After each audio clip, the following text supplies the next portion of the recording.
Hey guys, for this video, I'll teach you how to make a Telegram account without any phone number whatsoever. This is a very simple tutorial and I'm sure you will learn easily if you watch the whole video.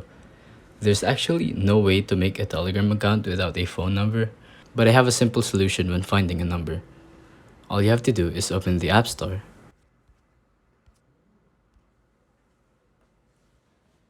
And once you're here, type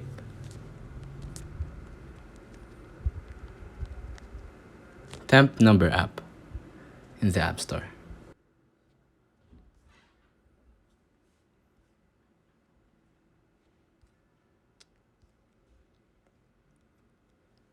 So when you find an app that shows an image of numbers, then just tap on that and then use this number.